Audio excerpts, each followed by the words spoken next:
સુરતમાં તંત્રની બેવડી નીતિના આક્ષેપ, દુકાનો સ્કૂલોને સીલ કરાયા પણ ડોમને છાવરનારા સામે કાર્યવાહીની માંગ છે। રાજકોટમાં સર્જાયેલી દુર્ઘટના બાદ સમગ્ર રાજ્યમાં તંત્ર દ્વારા આકરી કાર્યવાહી કરવામાં આવી છે। ત્યારે સુરત મહાનગરપાલિકાની બેવડી નીતિ જેવી બે રૂપ જોવા મળ્યા છે, જેમાં એક તરફ મોલ, માર્કેટો, દુકાનો સીલ કરવામાં આવી છે, તો કતારગામ વિસ્તારમાં મોટા પતરાના શેડ ઊભા કરાયા છે, જેની સામે કોઈ જ કાર્યવાહી થઈ નથી। કતારગામમાં તાણી બંધાયેલા ગેરકાયદેસર કાચા પાકા બાંધકામો અને પતરાના શેડ અડીખમ ધમધમી રહ્યા છે, જેથી જવાબદાર એસએમસીના અધિકારીઓ, ધારાસભ્ય અને કોર્પોરેટર વિરુદ્ધ ખાતાકીય તપાસ કરાવી માંગ વોર્ડ નંબર 7ના કોર્પોરેટર કિશોરભાઈ રૂપારેલિયા દ્વારા કરાઈ છે। કતારગામ વિસ્તારમાં ગેરકાયદેસર કાચા પાકા બાંધકામો તાણી બાંધનારાને મિલીભગતથી છાવરનારા સુરત મહાનગરપાલિકા નોર્થ ઝોનના અધિકારીઓ, ધારાસભ્ય અને કોર્પોરેટર વિરુદ્ધ શિક્ષાત્મક અને દંડનીય કાર્યવાહીની માંગ કરાય છે। આ અંગે પાલિકા પોલીસ કમિશનર અને કલેક્ટરને રજૂઆત કરવામાં આવી છે। કાર્યવાહીમાં કતારગામ ઝોનના અધિકારીઓ દ્વારા અમુકને ગોળ અને અમુકને ખોળ જેવો ઘાટ સર્જાયો છે। ઘણા ખરા નાના અને નિર્દોષ વેપારીની મિલકતોને સીલ કરવામાં આવી છે, જ્યારે ધારાસભ્ય અને કોર્પોરેટરોના મિત્રો, સગા સંબંધીઓ અને મળતિયાઓના રિઝર્વેશન જગ્યામાં ઊભી કરેલી ગેરકાયદેસરની મિલકતોને આજ દિન સુધી સીલ પણ કરાઈ નથી, હાલમાં ધમધમી રહી છે। કતારગામ ઝોનમાં ચાલી રહેલા આ પ્રકારની પ્રવૃત્તિને તાત્કાલિક રોકવામાં આવે,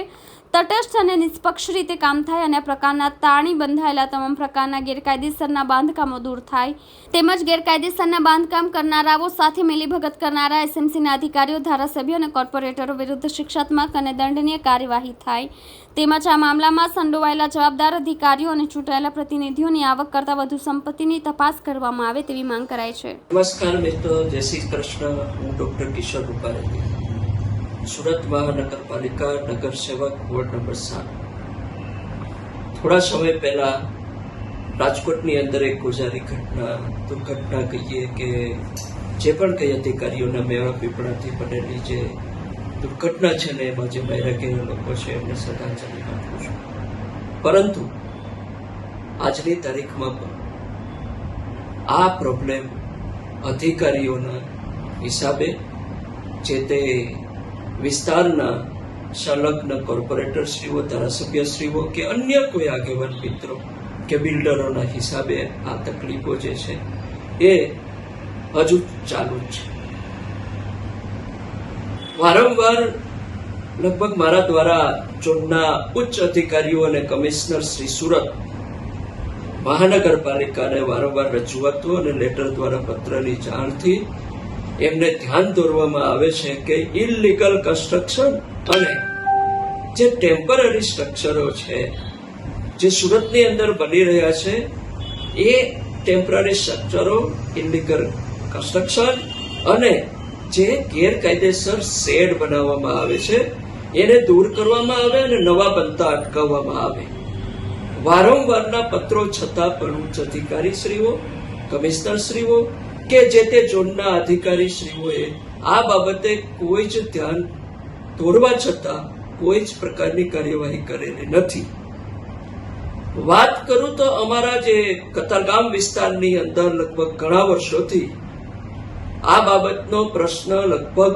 ચર્ચાઈ રહ્યો છે કે આ વિસ્તારની અંદર વધારેમાં વધારે ઇલીગલ કન્સ્ટ્રક્શન અને ઇલીગલ ડોમ અને ઇલીગલ આ ટેમ્પરરી સ્ટ્રક્ચરો બનાવવામાં આવેલા છે। એમાં ઘણા બધા નાના ઘરના લોકો, એટલે કે મધ્યમ વર્ગથી ગરીબ વર્ગના લોકો વધારે ખર્ચ ન થાય એના હિસાબે એક નાની એવી કોટડી બનાવી અને પોતાનો ધંધો અને બેરોજગારીને દૂર કરી અને રોજગારી, પોતાના પરિવાર માટે રોજગારી મેળવવા માટેની કોશિશ કરતા હોય છે। પરંતુ સાથે સાથે દુઃખની વાત એ છે કે ઘણા બધા લોકો આની પાછળ પુષ્કળ પ્રમાણમાં કમાણી કરવા માટેના ડોમ મોટા મોટા બનાવી અને રાજકીય પીઠબળના હિસાબે અધિકારીશ્રીઓના મેળા પીપળાની સાથે સાથે આ કાર્ય કરતા રહ્યા છે। હવે જ્યારે પણ દબાણ આવે છે કે આવી દુર્ઘટનાઓ બને છે, ત્યારે આ નાના અને મધ્યમ વર્ગના લોકોને હેરાન કરવામાં આવે છે, પરંતુ જે મેળા પીપળાવાળા ધારાસભ્ય, કોર્પોરેટરશ્રી, બિલ્ડરો અને મોટા મોટા અધિકારીઓની સાઠગાંઠના હિસાબે એમના જે બનાવેલા જે ડોમ હોય, એમની જે પરમિશનથી, પરવાનગીથી બનાવવામાં જે ડોમ હોય છે એને કોઈ હલાવી શકતું બી નથી. તો આ એકને ગોળ અને એકને ખોળની જે નીતિ છે એ કોર્પોરેશનની અંદર, સુરત મહાનગરપાલિકાની અંદર વર્ષોથી ચાલી આવી છે, જે આજની તારીખમાં પણ એ પૂર્ણ થઈ શકી નથી. હજુ પણ ડોમ બને જ છે,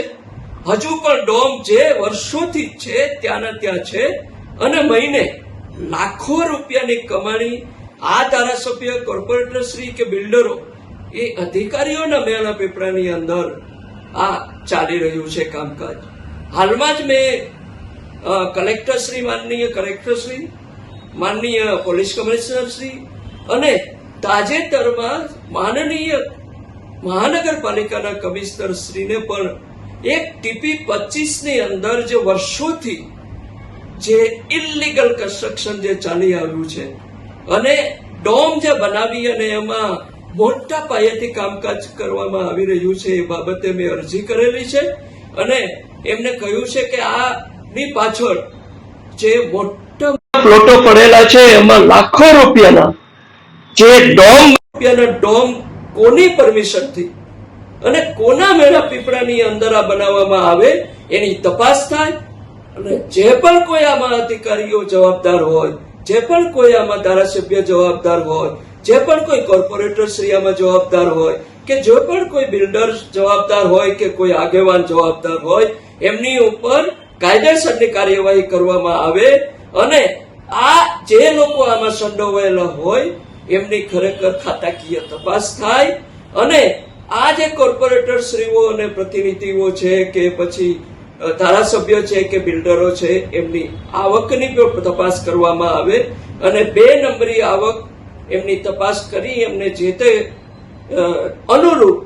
નિયમ મુજબ એમની ઉપર કાયદેસરની કાર્યવાહી કરવામાં આવી મારી વિનંતી છે. જય હિન્દ, જય ભારત.